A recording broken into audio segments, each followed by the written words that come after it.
Olá, bom dia, boa tarde, boa noite, mundo. Hoje, segunda-feira, 23 de maio de 2022, daremos continuidade ao nosso estudo do EAD, livro 2, módulo 2, roteiro 3, onde o título é Não Vim Trazer Paz, mas Espada. Compartilhar com vocês a tela para que seja mais fácil. Bom, aqui é a primeira aula, tá? Deste roteiro. Estão todos vendo? Sim. Sim? Certo. Então, é isso. Como havíamos comentado anteriormente, nós não seguimos à risca o livro. Nos baseamos principalmente no Pentateuco kardeciano. Ui, vou ter que fechar a janela. Rapidinho. Oh, tá chovendo. Oh, graças a Deus.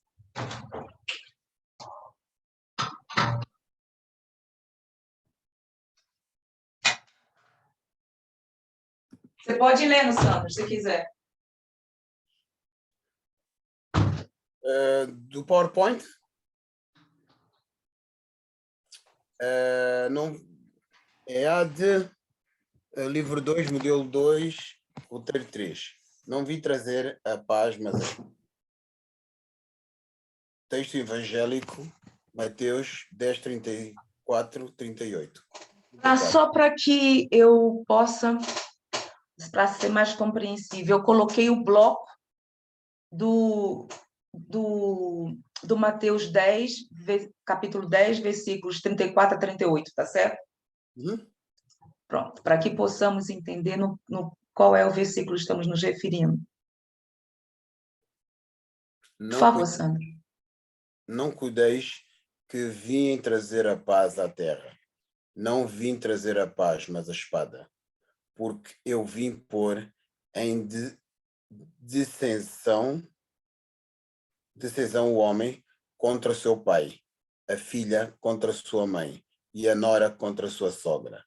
E assim os inimigos do homem serão os seus familiares. Quem ama o pai ou a mãe mais do que a mim não é digno de mim. E quem ama o filho ou a filha mais do que a mim não é digno de mim. E quem não torna a sua cruz e não segue, pois, a mim... Por favor, retorna, Sandra, desde o início, ao 38. E quem não toma? Quem não toma a sua cruz e não segue após mim, não é digno de mim. Obrigada. Então, se nós fôssemos comentar, versículo por versículo, daríamos aqui umas 5 ou 6 aulas, certo? E vamos nos basear no que propõe o EAD. Eu fui buscar no Luz Imperecível, que é excelente, de Honório Abreu, esse versículo, que ele diz assim: não cuidei, ele está se referindo, como nós estamos aqui, nesse 34, no versículo 34, não cuideis que vim trazer a paz e a terra. Não vim trazer paz, mas espada. Ele diz o seguinte: à primeira vista, todos aguardavam a vinda de Jesus, trazendo, esse aqui é trazendo que eu digitei errado, gente, perdão, trazendo a paz à terra. O homem, com a sua mentalidade acomodatícia, costuma ainda sonhar com a felicidade conquistada sem esforço. No entanto, o mestre define que não veio trazê-la sobre esse caráter ao nosso mundo. Ela não constitui apanágio de coletividade, mas conquista individual. Apanágio, que significa particularidade, tá? Particularidade, qualidade. Então, naquela época, aquelas pessoas que se recordam do estudo do Novo Testamento, que anteriormente também vimos o Velho Testamento, eles aguardavam quem? O Messias. E pensavam que o Messias viria como, gente? Se calhar com as mesmas ideias anteriores de Moisés. Exatamente. E Mas que viria como se fosse um rico, cheio de poder, e que ele faria essa renovação ou revolução naquela época. ou seja, a justiça. Não é bem por aí. Nós não estamos nesse ponto, não. Nós estamos falando, nos detendo sobre o homem com a sua mentalidade acomodatícia. Eles achavam que viria o Messias, ele iria fazer tudo. Entendeu? Com seu poder.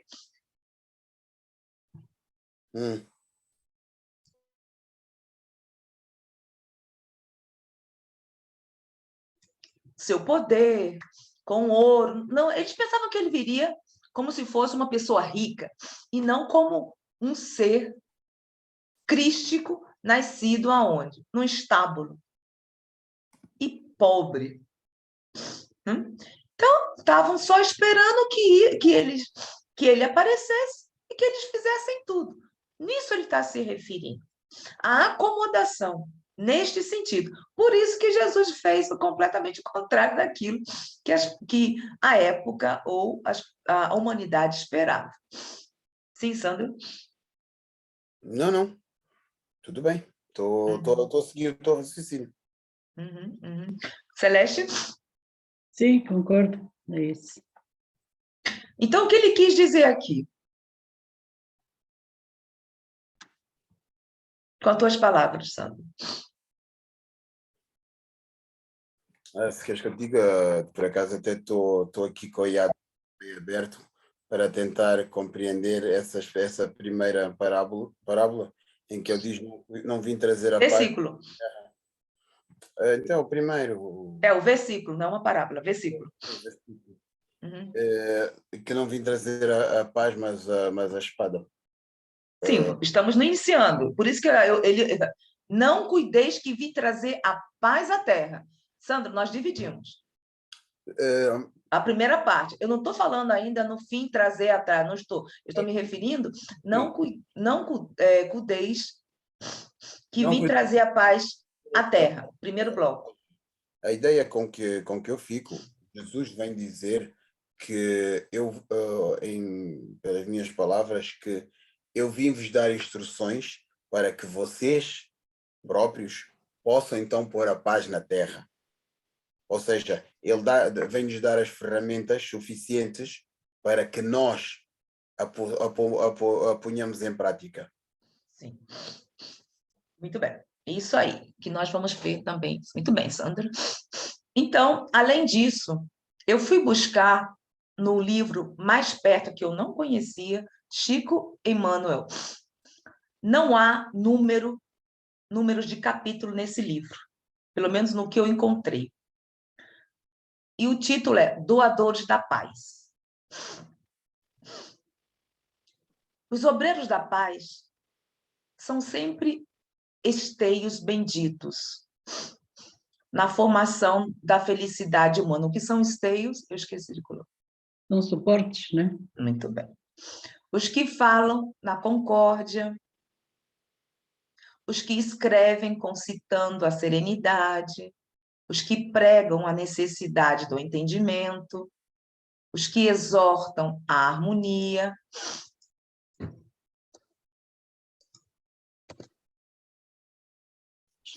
os que trabalham pelo equilíbrio, os verdadeiros pacificadores. No entanto, observe aí, Sandro, vamos entrar num tema que já havíamos conversado e também a Celeste estava.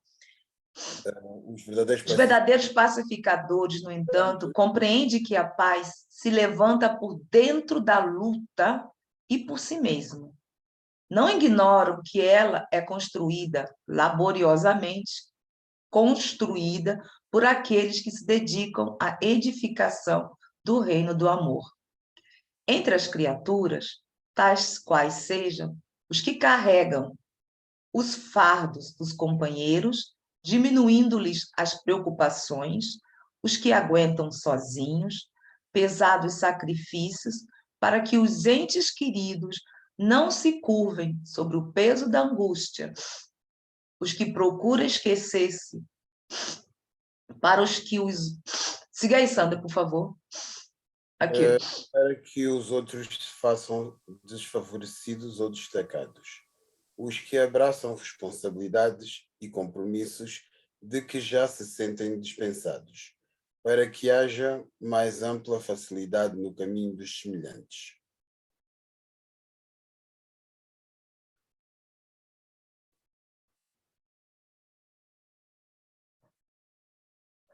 Tens de ligar o teu micro. É porque eu fui fechar a janela, mesmo que eu limpei, ainda tem um pólen, entendeu?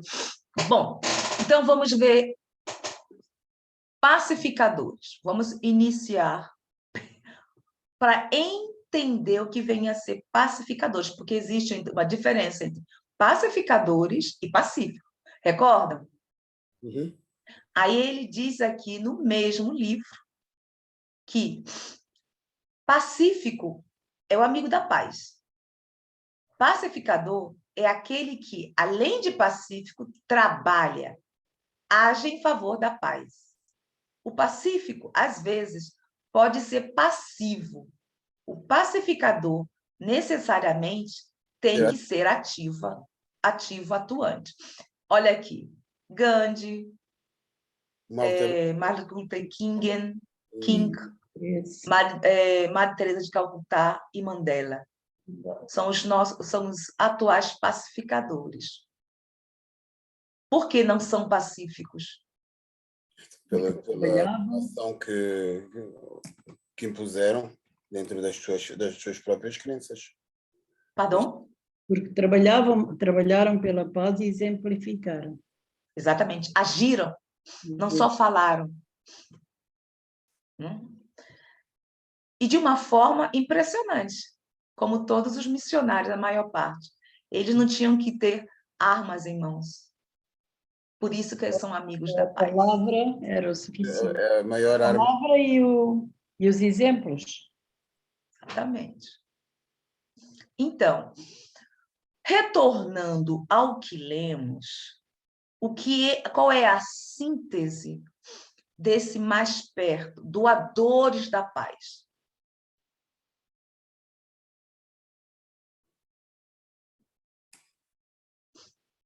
São esses missionários passivos.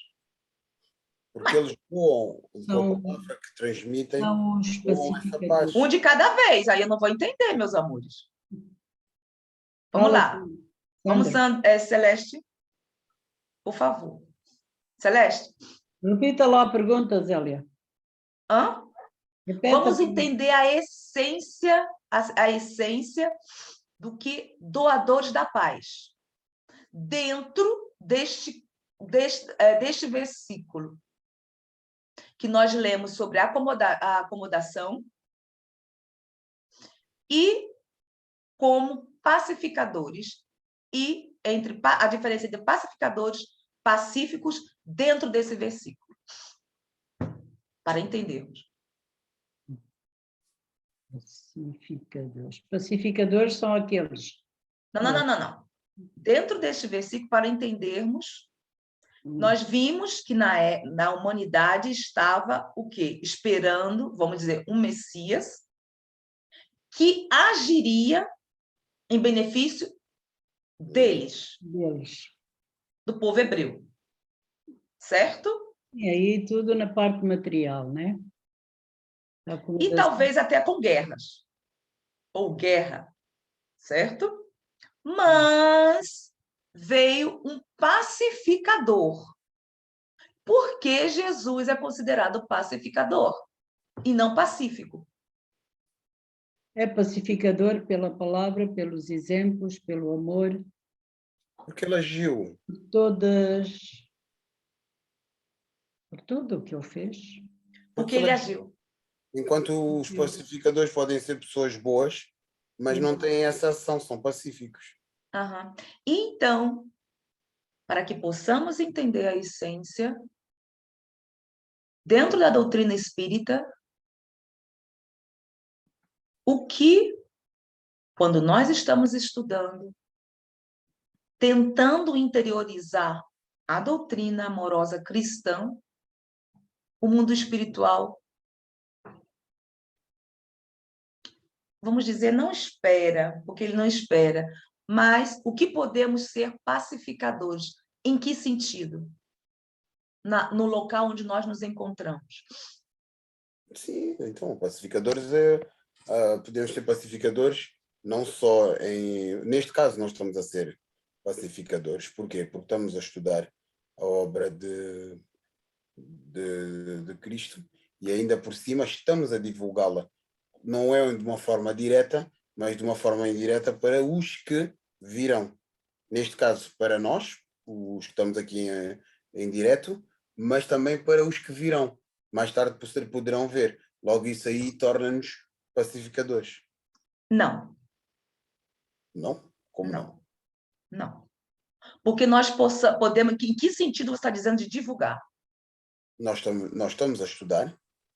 Nós estamos a estudar entre nós, entre o grupo, mas ao mesmo tempo o facto de estarmos a pôr na net para mais tarde alguém ter este acesso, vamos fazer com que passamos a ser pacificadores porque fazemos a divulgação da doutrina, logo agimos. Certo. Leide, por favor. O que você acha? Sobre o que o pacificador. Sandro está dizendo? Eu acho que em parte Isso.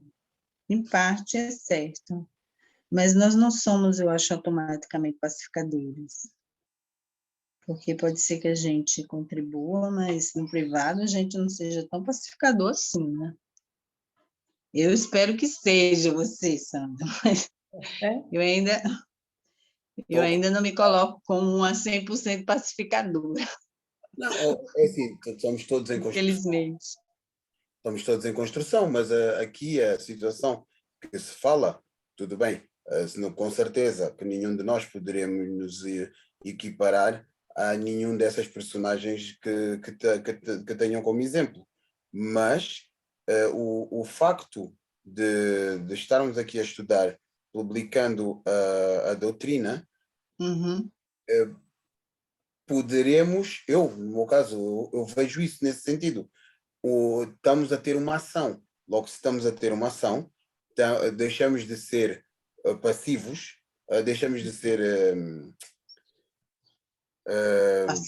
passivos e então passamos a ativos. Logo, se passamos a... Você quer dizer, deixamos de ser só pacifistas e somos pacificadores. Exatamente. Eu acho que toda ação, tanto é que nesse versículo aí ele diz, não vim trazer a espada, né? Por exemplo, a doutrina é uma doutrina de amor, mas, por exemplo, se você acredita em outras coisas, você já vai entrar num conflito sabendo coisas sobre a doutrina. Quer dizer, a pessoa que está em conflito não vai achar que é paz. Eu vou ter que passar num processo de deixar aquilo que eu estava acreditando antes para acreditar em uma outra coisa. Então, eu acho que quando ele diz isso, eu não vim trazer a paz, porque a paz requer uma transformação, a paz do Cristo, porque a terra não era um lugar de paz. Aí, quando ele vem e diz, não vim trazer a paz, mas a espada é o quê? A nossa luta seria uma luta pessoal para a gente sair daquela situação que não era de paz, para entrar na paz do entendimento daqueles novos conceitos que vinham e o Cristo estava propondo a paz do Cristo, não era a paz. Uma paz assim eterna, né? Quando a gente entra naquele circuito, é um circuito que a gente vai querer uma paz constante. Então, a espada, eu acho que era todo esse conflito que a gente ia passar. Sim. E eu acho que quando a gente tenta mudar modelos na cabeça de quem quer que seja, a gente não leva paz, a gente leva primeiro o conflito. E a pessoa, depois que vai fazendo e vendo que ela ganha com aquilo, é que ela vai tendo o conforto de acreditar naquilo. E aí pode ser que venha paz, né?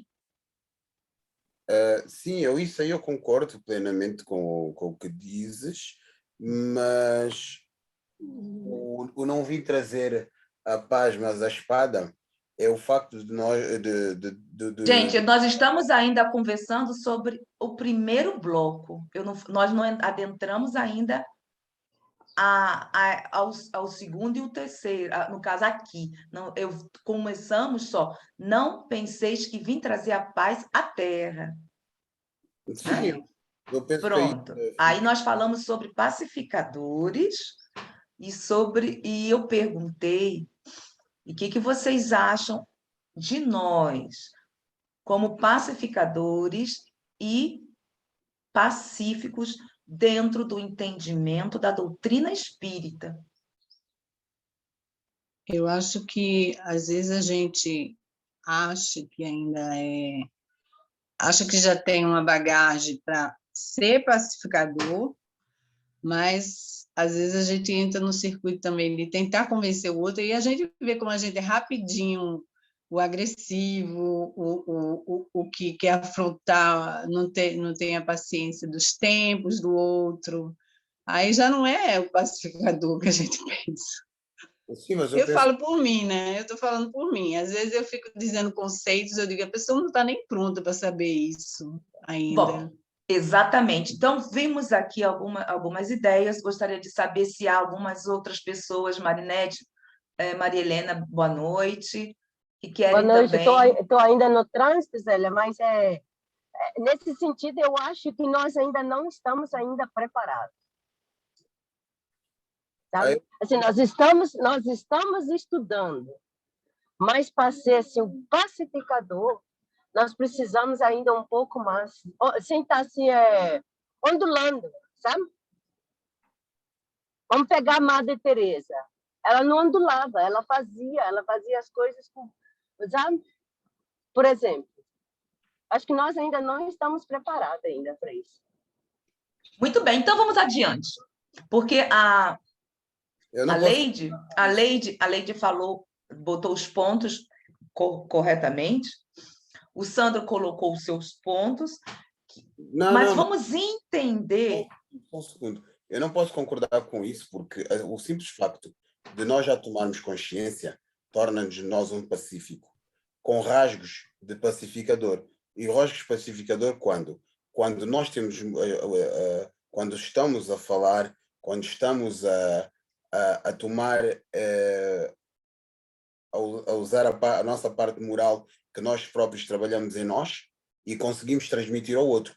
Aí eu acho que temos esses rasgos pacificador, apesar de eles serem ínfimos, mas não nos podemos dizer que somos pacíficos. Não tem, então, quer dizer que você se considera um pacificador? É isso que você quer dizer? Eu considero-me um pacífico com rasgos ínfimos de pacificador. Então, vamos ver. Não vim trazer a paz. Jesus não trouxe a paz ao mundo exterior, mas os meios para cada um obtê-lo no íntimo. E tal paz tem o seu preço coberto pela luta, pela reeducação individual, conforme as circunstâncias. As circunstâncias é um trabalho, renúncia, humildade, perseverança. Em meio às ações e às realizações do dia a dia, nos é dado medir a paz já arregimentada. Eu não me considero uma pacificadora, apesar de estar com boa vontade, estudando, porque essa pacificação que nós estamos vendo aqui vem do mundo íntimo, o nosso íntimo. É quando realmente conseguimos interiorizar a doutrina cristã. E quando há essa interiorização, tudo se torna mais natural. Então, de pacíficos, vamos agir, vai ser natural. Nós não vamos ficar pensando, eu sou pacífico ou sou pacificador? Vai ser algo natural. Porque já há os restícios da humildade, da perseverança. Porque se eu fosse uma pacificadora, não teria alguns conflitos que tenho comigo mesmo, no meu dia a dia. Uma pacificadora da paz, para ser uma pacificadora, requer o quê, gente? Requer todos os requisitos que tinham Madre Teresa de Calcutá, o Gandhi, o Mandela, portanto, todos esses sacrifícios, todos esses sofrimentos e toda essa aceitação que eles tiveram. E de uma forma o quê? Tranquila, serena. Sem revolta, com humildade. Por quê? Eles já estão num nível consciencial superior ao nosso. Superior a nós, sim. Entendeu, Sandro?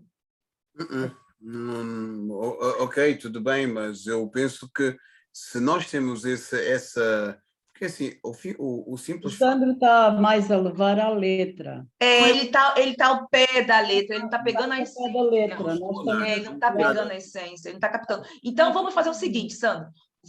Fica aí observando para você refletir, tá certo?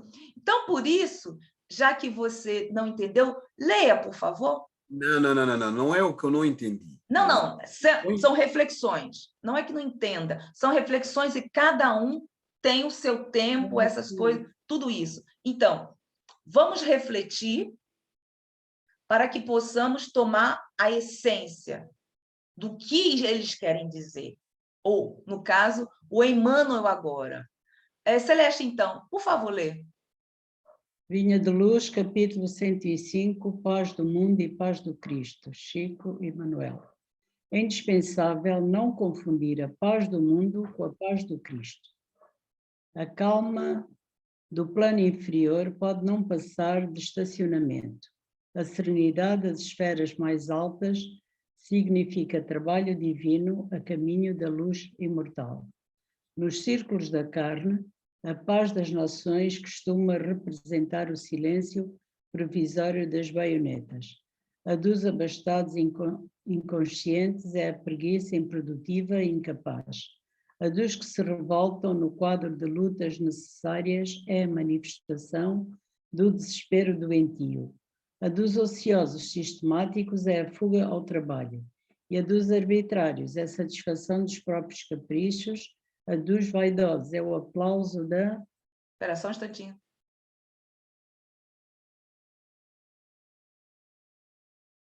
Da importância. Da ignorância. Da ignorância. A dos vingativos é a destruição dos adversários. A dos maus é a vitória da crueldade. A dos negociantes sagazes é a exploração inferior. A dos que se agarram às sensações de baixo teor é a viciação dos sentidos. As dos comilões é o repasto opulento do estômago, embora haja fome espiritual no coração. Pronto. Então, aqui vamos entender a paz do mundo e a paz do Cristo. E aí, Sandro, vamos devagarzinho. Não tenho nada que dizer. Uhum. Compreendi? Deu para entender entre a paz do mundo e a paz do Cristo? E qual é a paz que ainda nós temos? Ou que não temos. Não, o que é? Ou o que não temos. Então, vai lá, Celeste. A paz que não temos? A paz que não temos... deixa-me lá ver. Porque nós fazemos uma confusão. Para sermos pacificadores, nós temos que ter certas virtudes. Sim, a paz que não temos, se calhar é... A ação também quer colocar em prática de uma forma natural essas virtudes. É assim, eu acho que aqui nós estamos a entrar em extremismos.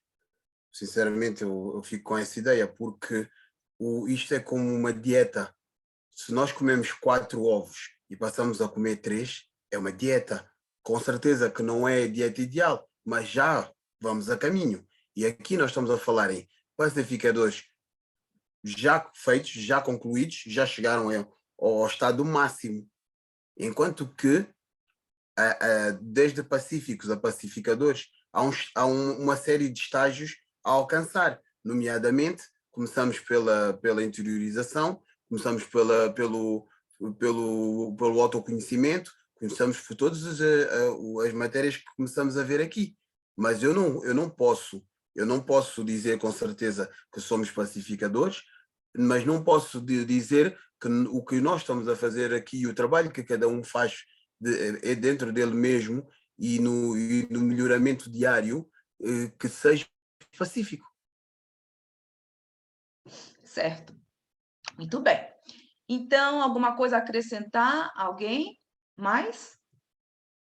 Não, Eu acho que esse processo aí é um processo de esses detalhes aí é a coisa que a gente faz e nem pensa que isso pertence a ser pacifista ou não, né? Que a gente já tem esse automatismo. Por exemplo, a fuga do trabalho. Quem é que associa isso a ser pacifista? Ou a não ser, a ter paz ou a não ter paz, né? Mas é claro que se a gente faz tudo isso, é ocioso, claro que vai gerar um conflito interior, e esse conflito, onde você for, vai com você, vai se, ser comunicado no ambiente onde você estiver, na sua esfera psíquica, né? Quer dizer, são muitos detalhes, né? Mas aí ele fala uma coisa interessante que eu acho que, assim, é um processo de desidentificação que a gente tem que fazer, né? Com essa personalidade que a gente geralmente tem, que é muito aguerrida, a gente quer tudo, a gente corre atrás de tudo, sem pensar em pacifismo ou em paz de Cristo, nem às vezes a gente quer coisa até que nos põe mais em conflito de não estar em paz com nós mesmos, do que pensar, né, numa coisa que nos deixe tranquilo. Então, tem um processo aí que a gente tem que desassociar um pouco esse nosso modo de viver e pensar muito mais, né, articular muito mais as coisas que a gente faz que nos parecem bem banais, né, se isso realmente pertence à paz do Cristo ou não, né. Kardec fala que quando a gente consegue ter uma constância, eu acho que ele fala na Revista Espírita, a gente consegue fazer mais uso do nosso fluido espiritual que do fluido material, a gente consegue ter uma constância íntima maior do que quando a gente exerce, né, uma coisa muito mais materialista, e eu acho que a paz tem a ver com isso. E às vezes a gente é pacífico em algum lugar, em outro a gente deixa o bicho pegar, né? Tem isso também. Eu concordo contigo, porque também é gradual. Nós podemos ter a boa vontade, mas não agimos. Porque interiorizar uma doutrina amorosa cristã é gradual. Não é que às vezes nos toca quando falar assim, somos pacíficos? Sim, porque muitas vezes, quando o trabalho aparece, pegamos realmente a enxada para trabalhar?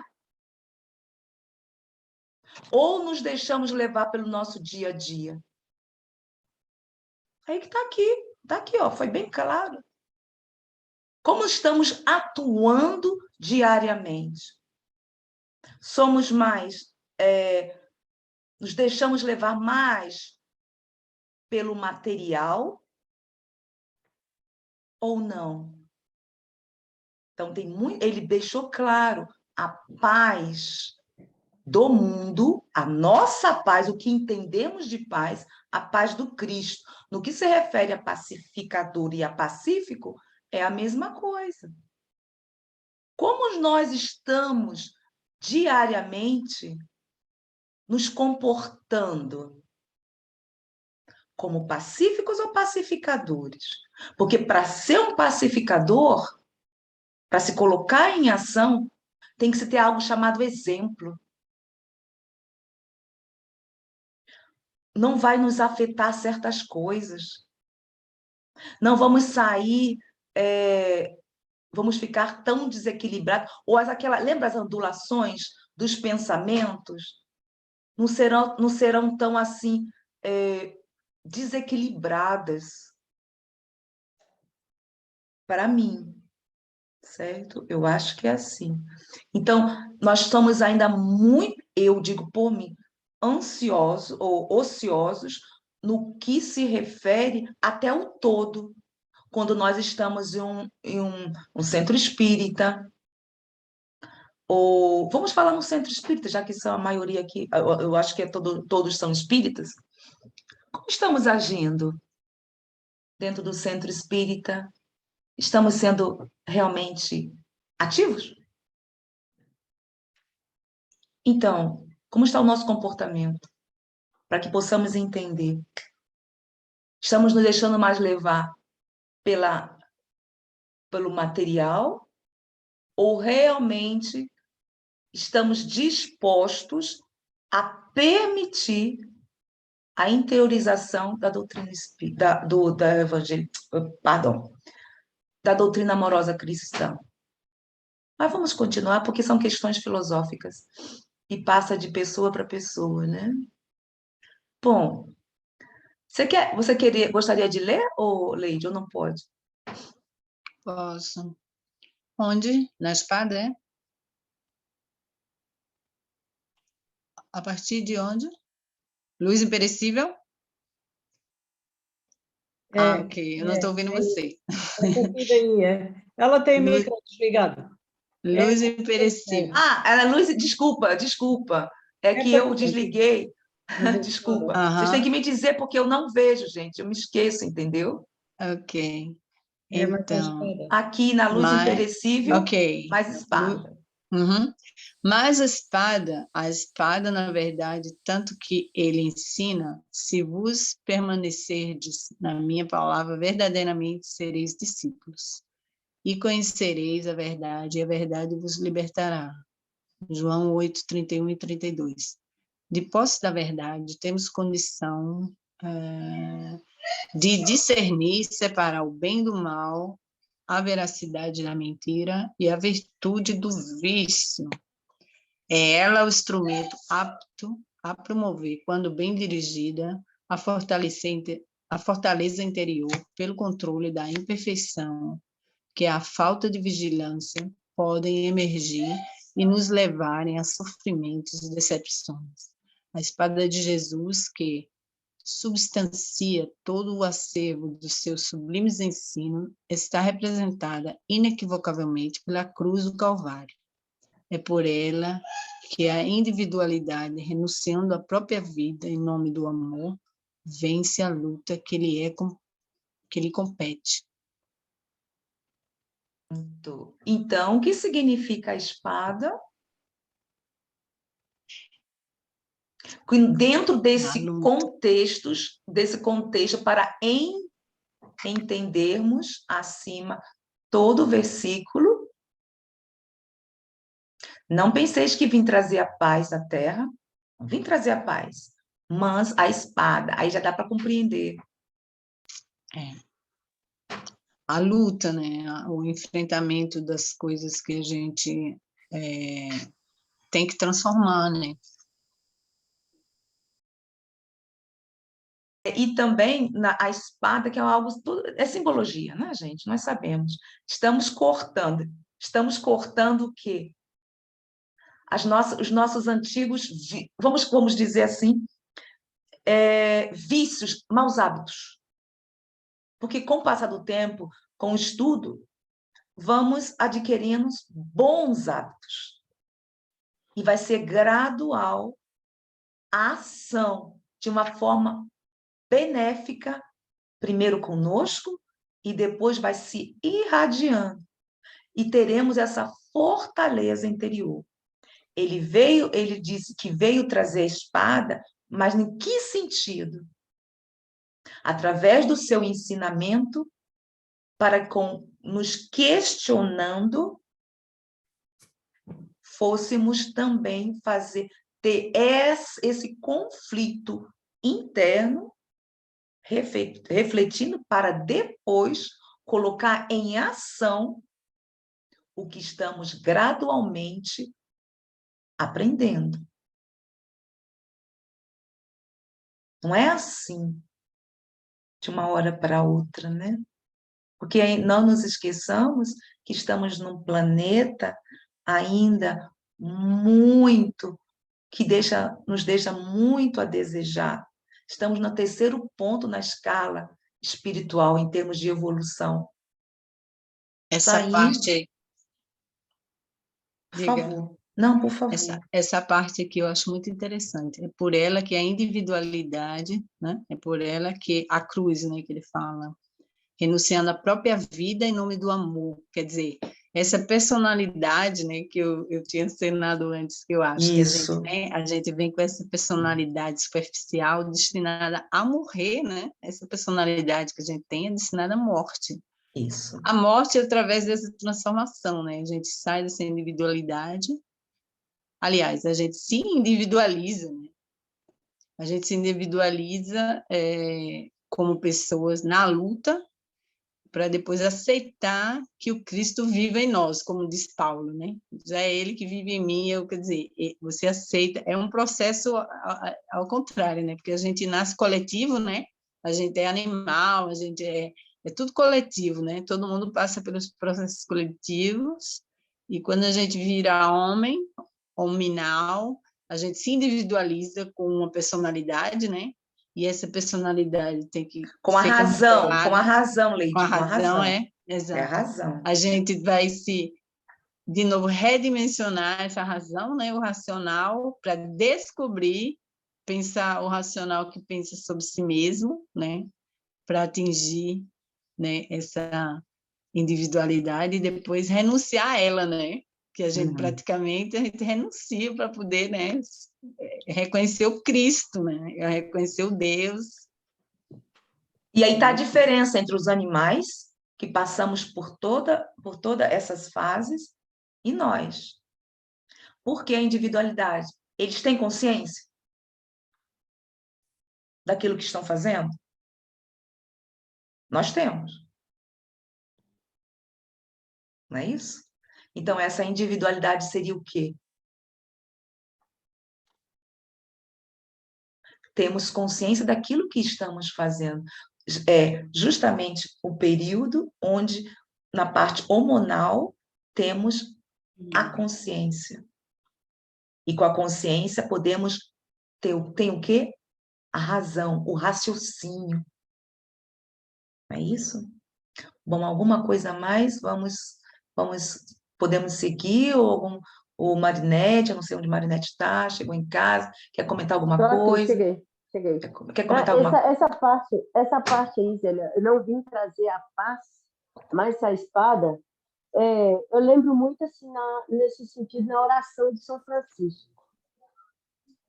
Tá? Porque na oração de São Francisco tem lá a explicação praticamente dessa, para mim, né? Praticamente dessa página aí. Do ódio, o amor, da ofensa, o perdão. Senhor, faça-me um instrumento de tua paz. Mas a paz de Cristo, não a paz do mundo, sabe? Eu vejo assim, nesse lado. Entendi, porque vai assim aos poucos, vai sendo gradual e vamos colocando em prática essas virtudes que você está mencionando, é isso? Exatamente. Eu concordo, Marinete. Alguém mais? Alguma coisa a mais, Marinete? Não sei. Não, obrigada. Podemos seguir, Sandro? Pode seguir. Certo. Gente, eu não estou vendo quem está aqui, viu?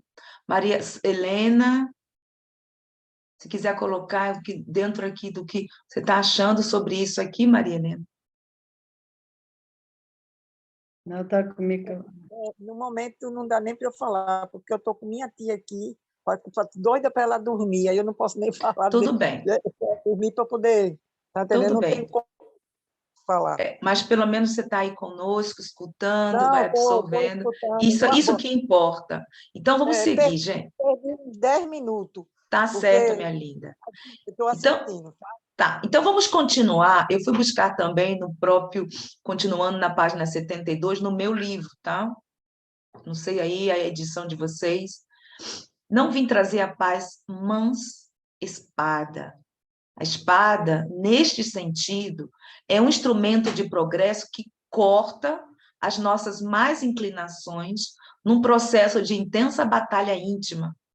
A espada aludida pelo Cristo é, pois, um simbolismo em contraposição ao falso princípio estabelecido no mundo, trouxe consigo a luta regeneradora, a espada simbólica do conhecimento interior pela revelação divina, a fim de que o homem inicie, observem, inicie a batalha do aperfeiçoamento em si mesmo. E aí? Agora? Será que fica mais claro? Aí já é mais fácil de entender. A espada. As lutas interiores. E o aperfeiçoamento.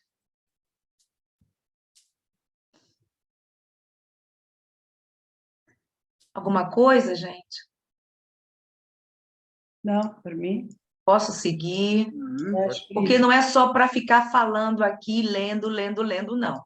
É lendo e compreendendo. é refletindo sobre o que nós estamos aqui lendo e o que cada um trazer a sua ideia. Porque é só com o diálogo que aprendemos. Cada um dando a sua opinião. Esse é o nosso objetivo, gente. Certo? Sandro, e aí? Como é que você está pensando aí no que você... Quer colocar alguma coisa? Não, estou a seguir. Não. Estou aqui porque tu agora foste buscar aqui a WEAD e eu estava a seguir o que é que ele também estava aqui escrito. Não. Tá certo. Então, tá. Então, na página 74... Peraí, gente, eu peguei aqui. Não, parei aqui. Aqui, paramos aqui, não é isso? Bom. Foi aqui, gente? Foi. Então, eu fui buscar na Ceifa de Luz, do Emmanuel, a lição da espada, para que possamos entender bem. A espada simbólica que o mestre nos trouxe à vida, lembra-te de que a batalha instituída pela lição do Senhor permanece viva e forte dentro de nós, a fim de que, ensarinhando sobre o pretérito, ou ensaiando, como queiram, porque são sinônimos, sobre o pretérito, a espada de nossa antiga insensatez, venhamos a convertê-la na cruz redentora, em que combateremos os inimigos de nossa paz, cultos em nosso próprio eu, em forma de orgulho e intemperança. O que vem a ser intemperança? Moderação, egoísmo e animalidade, consumindo-se ao preço de nossa própria consagração. A felicidade dos outros, única estrada suscetível de conduzir-nos ao império definitivo da grande luz. Aí sim, vamos entender que os pacificadores, eles pensavam mais em quem? Nos demais. Nos outros. Será que estamos nesse nível? Devemos de chegar lá. Pensamos, mas já não pensamos. Mas já devemos de chegar. E por isso que eles são considerados pacificadores. Com seu exemplo, ele pensava, irradiava. Aonde eles chegavam, eles simplesmente irradiavam aquilo que são. Certo? Com exemplo. Só. Aliás, não precisava nem falar. Quando adentrava um local, o próprio magnetismo era sentido. Sim, mas eles não começaram como pacificadores. Podiam já ter enormes tendências, mas ao longo da sua vida eles foram criados como nós. Sempre. Uai, Sandro, isso é normal. Foram criados simples e ignorantes e foram evoluindo. Não é isso, eu não digo que tenham sido criados simples e ignorantes. Eles foram. realmente já teriam alguma ascensão, em relação aos comuns mortais. Mas ao longo da vida terrena, eles tiveram todo esse processo, até poderem ser considerados por nós, ou por todos, como pacificadores. Porque ao longo da vida, eles não foram sempre pacificadores. Eles só tiveram Não, esse né? processo. É Eles normal. eram, pelo menos, superiores a nós.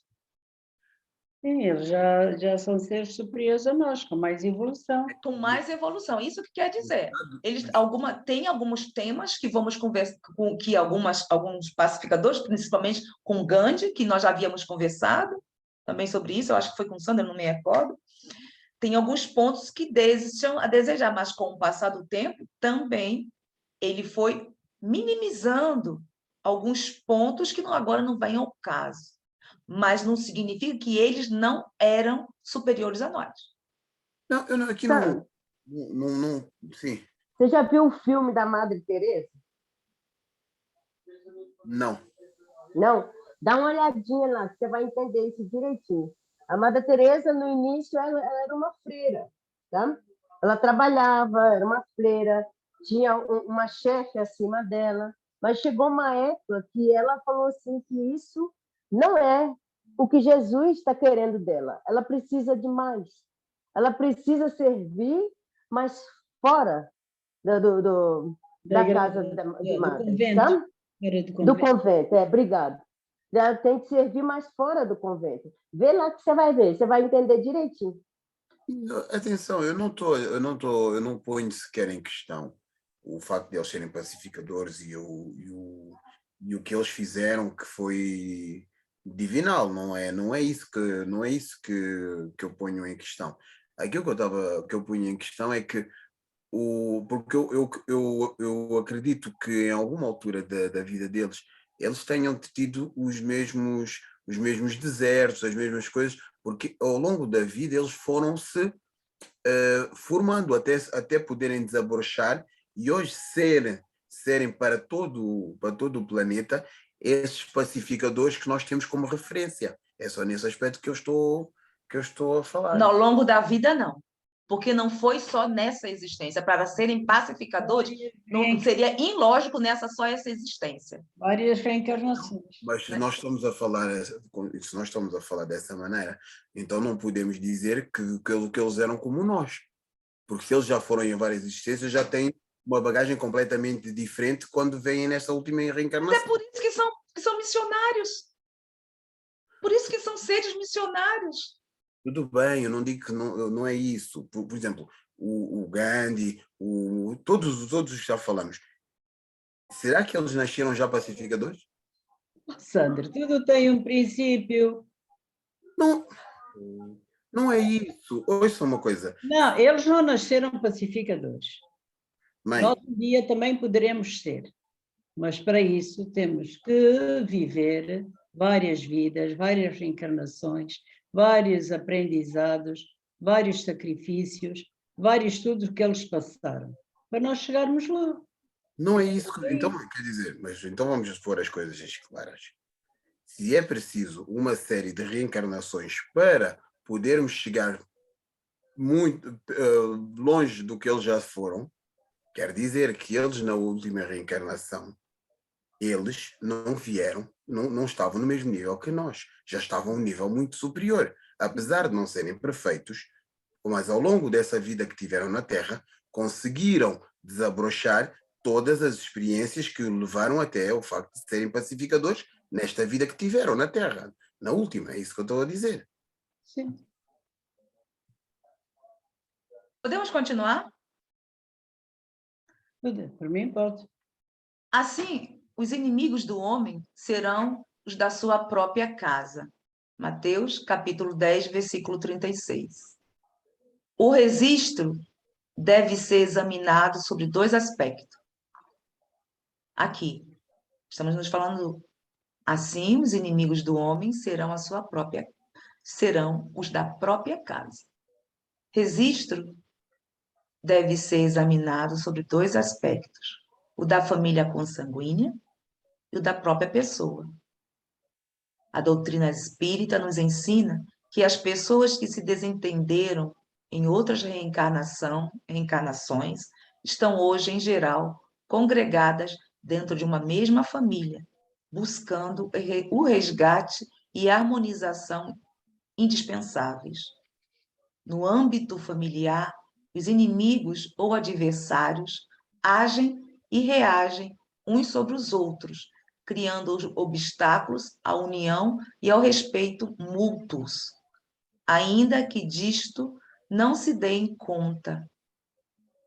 Por acréscimo das misericórdias divinas, os envolvidos nos processos de reajuste espiritual dificilmente recordam os acontecimentos do passado, ocorridos em outras existências.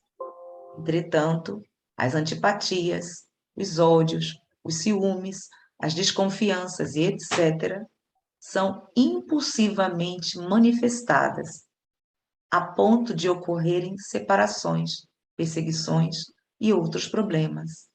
É comum constatar que, ao contrário, muitos parentes desenvolvem convivência harmoniosa com estranhos ao ninho familiar.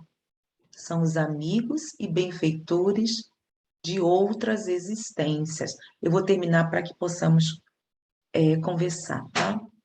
Por outro lado, há de considerar a presença dos inimigos, que cada um traz dentro de si, representados pelas próprias imperfeições, más tendências e outras deficiências que conspiram contra a saúde, obterando a manifestação da felicidade integral, física, moral, espiritual. Os pontos negativos que imperam no nosso, repito, no nosso psiquismo, são elementos complexos que precisam ser desativados, pois conspiram continuamente contra a nossa paz de espírito, nos atormentando a existência. Vamos lá, conversar. Quem quer, já que eu li, quer contribuir primeiro? Portanto, eu entendo que aqueles a quem nós prejudicamos no passado venham reencarnar na família para já por causa do reajuste do que lhes foi feito. E também para a nossa evolução e para os ajudar também na evolução deles, penso eu. E por vezes é que muitas das vezes há pessoas na família que não há aquela afinidade, que há um choque, e conforme aqui diz, por vezes demos-nos melhor com pessoas estranhas à família do que propriamente a família. Pronto. Tudo bem. Quem é que agora está aí? Alguém quer acrescentar? Gente, vamos conversar. É o fato da família consanguínea, né? Que eu acho que Kardec fala da família consanguínea quando ele diz quando você não pertence àquela afinidade. Ele fala, nasceu na mesma linhagem, né? Às vezes por enxertia familiar, né? Que ele diz que às vezes coloca elementos que necessitam de bons exemplos, né?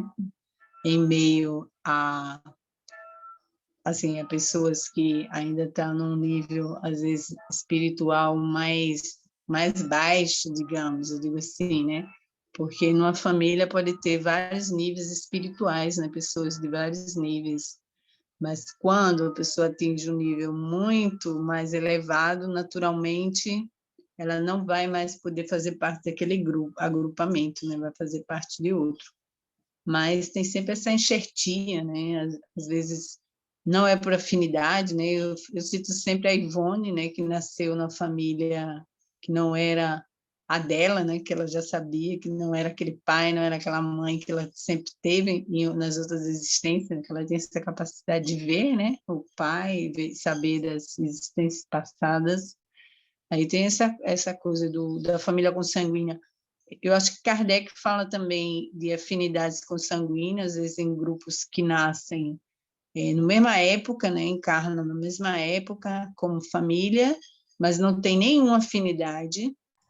Aí, quando desencarnam, vão completamente para outras sintonias e, às vezes, pode ser que nem pertencem mais, como na erraticidade, ao mesmo grupo, agrupamento, porque não tem realmente afinidade nenhuma e não conseguiram estabelecer ligações. Aí, às vezes, reencarnam várias vezes, né? Porque a proposta é que a gente vire uma grande família universal, né? Aí pode ser que a gente reencarne várias vezes para criar essa sintonia. Aí é um problema. Fui buscar o Evangelho, porque justamente é no Evangelho que nós encontramos o que está se referindo o Leide. Lembra aquela parte da família espiritual e a parentela? Então, eu queria saber qual era o capítulo, para que pudéssemos estar conversando sobre o que você está referindo. Eu estou bem lembrada, é só a parentela, família espiritual e a parentela. Então, ele se refere no que nós estamos conversando, a parentela, o que você se referiu a Kardec no Evangelho segundo o Espiritismo, tá? Eu estou procurando aqui, mas não encontro.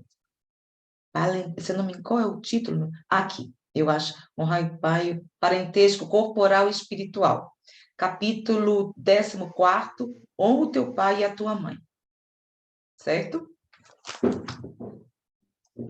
Aí ele comenta sobre a parentela, sobre isso que justamente a Leide se referiu. Bom, e aí, Marinete, alguma coisa?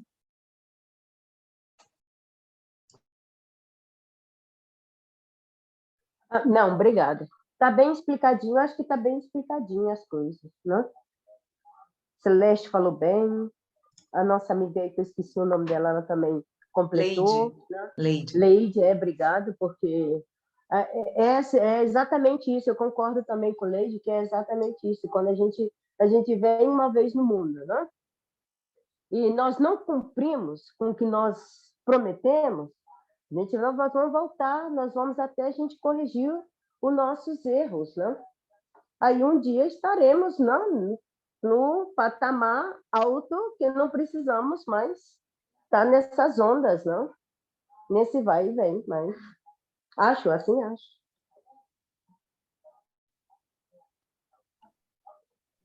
Alguém mais? Eu estou um bocado por contra e eu tenho que falar aqui também. A família consanguínea, nós estamos a falar de encarnada ou espiritual? Consanguínea encarnada. Okay. Então estou de acordo.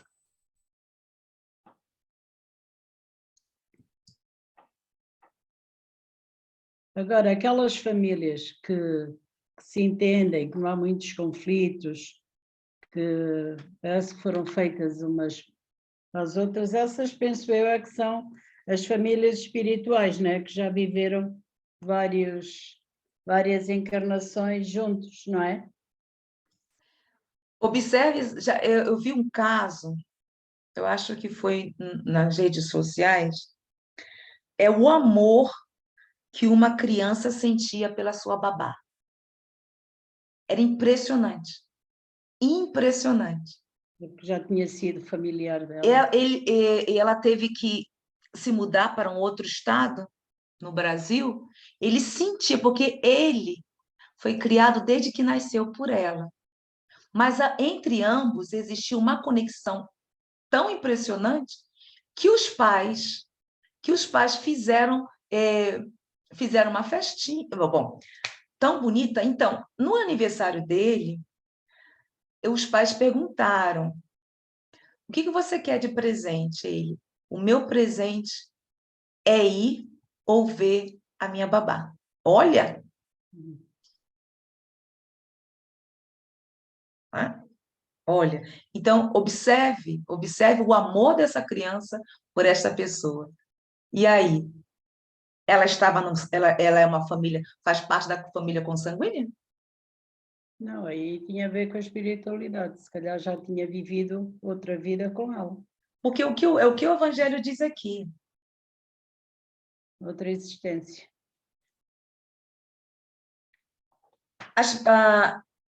Existe duas espécies de famílias: as famílias por laços espirituais e as famílias por laços corporais. As primeiras, duradouras, fortificam-se pela purificação e se perpetuam no mundo dos espíritos, através das diversas migrações da alma. As segundas, frágeis como a própria matéria, extinguem-se com o tempo e quase sempre se dissolvem moralmente desde a vida atual. Foi assim o que Jesus quis fazer compreender, dizendo aos discípulos: eis minha mãe, eis os meus irmãos, ou seja, a minha família pelos laços espirituais, pois quem quer que faça a vontade do meu Pai, que está nos céus, é o meu irmão, minha irmã e a minha mãe.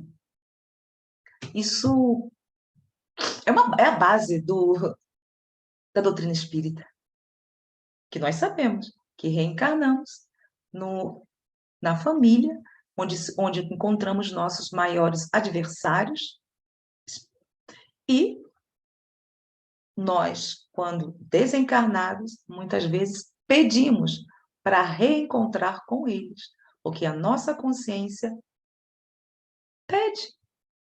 O que nós prejudicamos, queremos mostrar para eles que estamos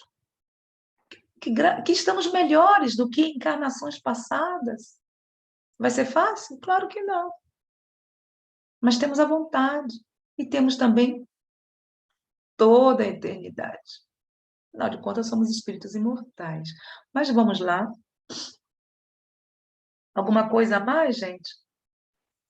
Eu posso falar, Por que agora favor. eu saí, agora estou no quarto, no meu quarto. Veja, você conhece a pessoa? Uma vez ela me falou, até quase chorando.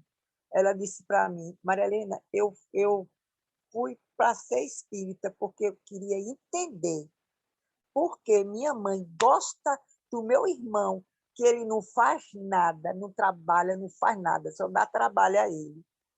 E ela não sente nada por mim, não gosta de mim. Então, eu fui entrar no centro espírita para entender por que minha mãe ela não tem esse amor por mim e pelo irmão dela. Só tinha por esse irmão dela, que são 3, né? Ela e mais 2, que ela fazia tudo por esse irmão, que dava mais trabalho a ela. Eu acho que você sabe que é a pessoa que o marido Não me dela... recordo, não, mas eu tenho um exemplo de mim mesma. Onde somos 3 filhos, existe uma família completamente desequilibrada, muito desequilibrada, onde a nossa genitora tem problemas sérios psiquiátricos, e havia como há essa sintonia maior com a minha irmã menor. O meu irmão e eu, não, nem tanto.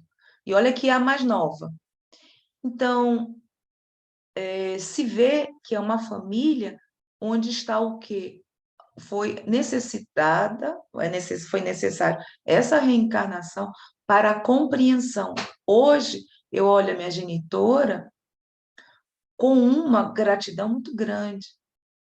E tudo que passei, eu posso dizer por mim, contribuiu e contribui para ser quem eu sou. E é isso. Então, quando nós vemos famílias desequilibradas a um ponto que é extremo, está aí, gente. A família espiritual e aquela parentela, que o Kardec que menciona. Tá certo? Alguma coisa a mais? Bom, não quer dizer, eu vi também em Kardec, não quer dizer que essa parentela não se transforme no tempo em sintonias, porque as pessoas vão, cada momento, né, que vem reencarnando nesse ciclo, a pessoa vai resolvendo alguns probleminhas, né? Vai tendo mais compreensão e pode também depois ter uma sintonia boa futuramente. A gente vem para resolver aonde a gente tem problema, né? A gente não vê. O que já está certo já está lá arrumadinho, né? Os bonzinhos, os que vão em sintonia conosco, fazer sempre um modo de estar à nossa volta. Às vezes é um vizinho, né? Às vezes é essa babá, né? Eu vou, mas você vem, apareça de qualquer maneira, né? Às vezes é um, sei lá, uma pessoa que a gente encontra, né? Numa dificuldade, aquele bom amigo, né? Porque Kardec diz, quando a sintonia é muito forte, a pessoa vai sempre dar um jeito de pertencer em alguma circunstância e te acompanhar em algum momento da sua vida, né? E também ele promete que, se a gente trabalhar essas dificuldades, pode se transformar em uma boa sintonia no futuro também. Não é que a gente está condenado, porque o objetivo é a fraternidade universal, né? A gente vai ter que ter ser esse pacificador, né? Que a gente estava falando antes. É difícil, mas essa é a proposta para todos nós. Você falou muito bem no sentido de que nós somos e hoje se conversa muito dentro do espiritismo sobre essas questões que como é que se chama? Não sei o que, ai meu Deus, peraí, estou aqui pensando, castigo eterno. E que nós vimos, estamos observando atualmente esse movimento, que quem realmente colocou isso, quem imaginou foi nós. Nós é que fomos nós que criamos, os homens. Kardec, todas as escolas espiritualistas, elas não falam sobre isso. Os grandes missionários, Confúcio, Buda e tudo isso, eles não colocavam também esse castigo eterno. Isso é muito bom que você colocou esse ponto, para que possamos também chamarmos a nossa atenção, que inclusive os dois últimos livros do Pentateuco espírita foi adulterado. E é por isso que, com o passar do tempo, nós vamos também retornar ao Kardec, como nós estamos estudando, mas direcionar todo o nosso estudo a Kardec, para que possamos compreendermos mais facilmente certas questões que ainda mexem muito com o nosso espírito, principalmente essa questão do inferno, do céu e inferno, que é muito, muito, muito ferrenha em nós. Então, não existe castigos, não existe castigos. Nós é que escolhemos.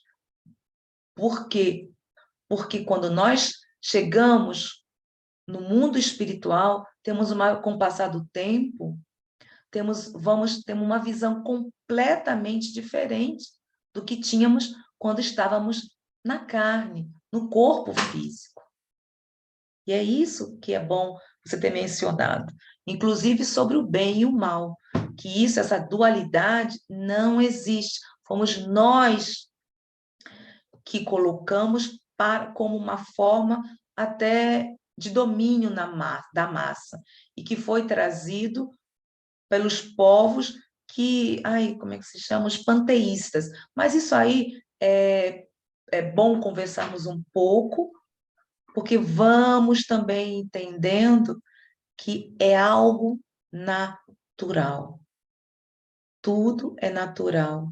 E como um pai amoroso, como Deus vai nos deixar entregues ao que nós estamos falando, a parentela? Não.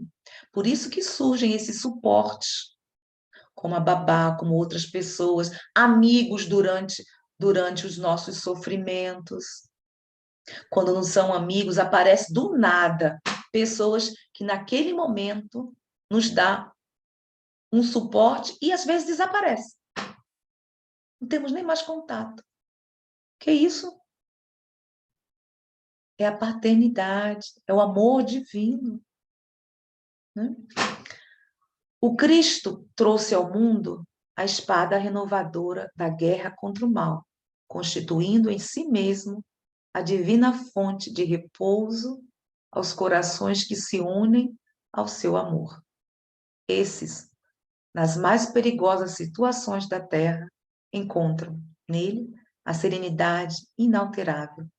É que Jesus começou o combate da salvação para a humanidade, representando ao mesmo tempo o sustentáculo da paz sublime para todos os homens bons e sinceros. Alguma coisa, gente? Isso é no Caminho, Verdade e Vida, Emmanuel, capítulo 104, a espada simbólica.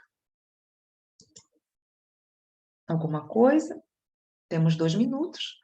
Podemos conversar ou finalizarmos aqui e continuarmos. Quer dizer, finalizarmos a gravação, tá? O que vocês querem? Alguma coisa a mais para conversarmos? Então, eu vou finalizar a gravação e agradecemos a todas e a todos que verão esse vídeo posteriormente. Até lá!